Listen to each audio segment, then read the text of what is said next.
The Elves and the Shoemaker by the Brothers Grimm. Hello, this is Natasha, and I'm dropping by with a lovely Christmassy story. As everyone knows, Christmas is the time to give presents to your family and to friends and to anyone who's helped you during the past year.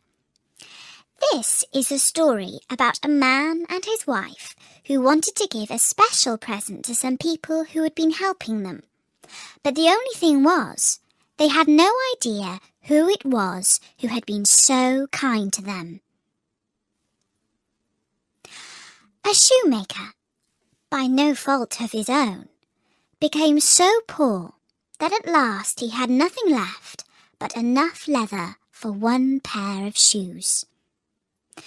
So in the evening, he cut the leather into the shape of the shoes, and he left his work on the table to finish in the morning.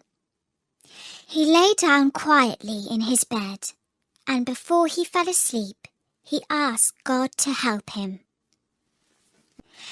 In the morning, just as he was about to sit down to work, he saw the two shoes standing quite finished on his table. He was astounded, and he did not know what to make of it. He took the shoes in his hands to look at them more closely, and he saw that they were so neatly made that there was not one bad stitch in them. It was just as if they were intended as a masterpiece. Soon after, a customer came into the shop, and as the shoes pleased him so very well, he paid more than the usual price. Now the shoemaker had enough money to buy leather for 2 pairs of shoes. That night he cut out the leather. Next morning he was about to set to work with fresh hope for the future, when he saw that the shoes were already made. There was no shortage of customers who wanted the shoes. The shoemaker soon had enough to buy leather for 4 pairs of shoes. The following morning he found the 4 pairs made, and so it went on. Any leather that he cut out in the evening was finished by the morning. Soon he was no longer poor, and he even became quite rich. Now one evening, not long before Christmas, the man finished cutting out the leather as usual. But this time he said to his wife, "Let's stay up tonight to see who it is that lends us this helping hand." The woman liked the idea and lighted a candle, and then they hid themselves in a corner of the room behind some clothes which were hanging up there, and watched. When it was midnight, 2 little elves came into the room, both without any clothes on, and sat down by the shoemaker's table. They took all the work which was cut out before them, and began to stitch and sew and hammer so skillfully and so quickly with their little fingers that the shoemaker could not turn away his eyes for astonishment. They did not stop until all was done, and stood finished on the table, and then they ran away quickly.